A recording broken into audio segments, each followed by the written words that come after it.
করে, জনগণ থেকে অর্থ সংগ্রহ করে আমরা জনগণের জন্য রাজনীতি করব। এখানে অধিকাংশ হচ্ছে তরুণ প্রজন্ম। আপনাদের কিছু দায়িত্ব আছে, আমি এই দায়িত্বটাকে আপনাকে মনে করাই দিতে চাই।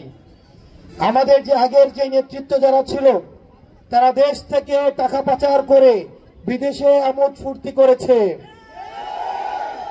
তারা নিজেরা দেশে আমাদেরকে বড় বড় জ্ঞান দিত, নিজেরা রাজনীতি করত, ছেলেদেরকে দিয়ে রাজনীতি করাতো, অন্যের ছেলেদেরকে নিয়ে রাজনীতি করাতো, কিন্তু নিজের ছেলেকে বিদেশে রেখে পড়াশোনা করাতো। আবার নিজের সেই ছেলে বিদেশে থেকে এসে বাপের দুর্নীতির টাকায় বিদেশে পড়াশোনা করে এসে দেশে এসে আবার নেতা হতো। প্রিয় তরুণ প্রজন্ম, এখন আমাদের সময় এসেছে এই ভূমি থেকে যারা বেড়ে উঠবে, এই 56,000 বর্গমাইলে যাদের উৎপত্তি হয়েছে, বিকাশ হয়েছে, কিছুক্ষণ পরে নামাজে যাবেন, দাড়ি পাকাওয়ালা মুরব্বীরা যারা রয়েছেন, আপনাদের কাছে অনুরোধ করব, আর বাংলাদেশটা অযোগ্য নেতাদের হাতে তুলে দিয়েন না, আর গমচুরদের হাতে তুলে দিয়েন না। রাস্তার টাকা মেরে যারা বিদেশে হজ করতে যায় তাদের হাতে তুলে দিয়েন না। আমরা চাই যোগ্য, সৎ এবং বাংলাদেশকে যারা ধারণ করে আপনারা তাদের হাতে তুলে দিবেন। এনসিপির বার্তা নিয়ে এসেছি। এনসিপি বাংলাদেশ পন্থী দল।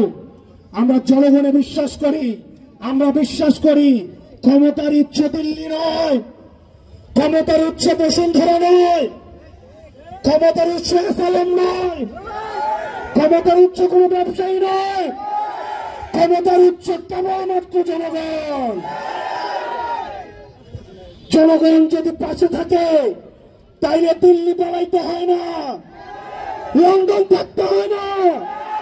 জনগণ যদি সাথে থাকে তাহলে এই 56,000 বর্গমাইলে জন্ম এবং মৃত্যু এই বর্গমাইলে।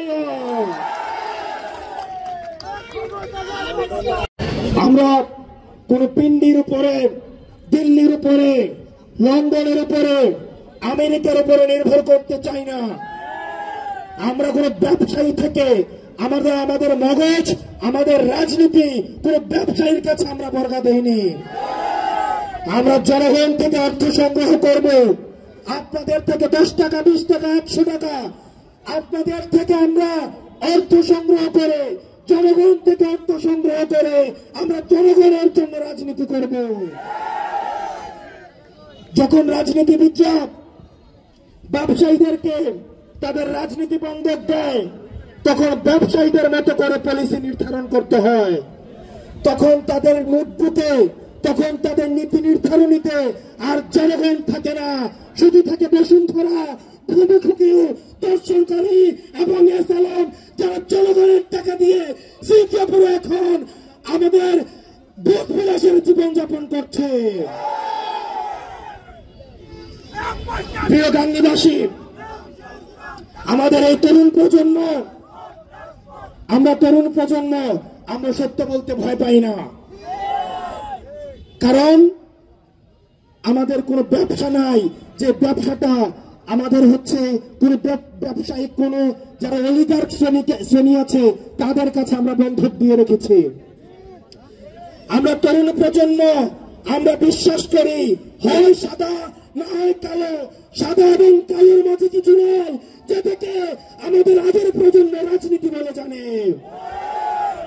আমাদের তরুণ প্রজন্ম, আমাদের আগের প্রজন্ম, তারা ভণ্ডামিকে নাম দিয়েছে কৌশল, তারা মিথ্যাকে নাম দিয়েছে রাজনীতি, তারা পতাকাকে নাম দিয়েছে তারা স্ট্র্যাটেজি। এই তরুণ প্রজন্ম, স্কুল কলেজের যারা আছেন, আমাদের বোনেরা, আমাদের মাদ্রাসা পড়ুয়া ভাইরা, পরবর্তী বাংলাদেশটা আমাদেরকে করতে হবে, আমাদেরকে করতে হবে। আমরা এমন কারোর হাতে দেশটা তুলে দিতে পারবো না যারা জনগণ বিচ্ছিন্ন। আপনারা গাঙ্গীবাসী, আপনারা এনসিপির সাথে থাকেন। আপনাদের যদি মনে হয় এনসিপি কোনো ভুল করছে, এনসিপি বাংলাদেশের বিপক্ষে অবস্থান নিয়েছে, তাহলে আপনারা এনসিপি কে মাথা থেকে চুলে ফেলে দিতে দুইবার ভাববেন না। কোন দেশের গোলামি, কোন দলের গোলামি, কোন ব্যক্তির গোলামি করার কোন প্রয়োজন নাই। কান্নিবাসী, আপনারা অ্যাডভোকেট শাকিল ভাইকে হাতকে শক্তিশালী করেন। বাধ্য হয়েছে নির্বাচনকে পিছিয়ে দেওয়ার জন্য। তারা সংস্কারও চায় না, তারা বিচারও চায় না। এটি করে করে এখন তারা নির্বাচনকে পিছিয়ে দিতে যাচ্ছে। তারা যদি নির্বাচন চায় তাহলে সংস্কার এবং বিচার অতি দ্রুত শেষ করতে চাইতো। সেজন্য আমাদের দ্রুততম সময়ের মধ্যে এই অন্তর্বর্তীকালীন সরকার আপনারা আর পিলু পাস করবেন না, আপনারা আর হাইকোর্ট দেখাবেন না। হাসিনা আমাদের হাইকোর্ট দেখে এখন দিল্লিতে অবস্থান করছে। হাইকোর্ট দেখানোর সময় শেষ। আপনারা বিচার নিশ্চিত করেন এবং গণতান্ত্রিক উত্তরণের জন্য, যথাযথ নির্বাচনী পরিবেশের জন্য আপনারা আমাদের প্রতিষ্ঠানগুলিতে সংস্কার করুন, নির্বাচন ব্যবস্থাকে সংস্কার করুন।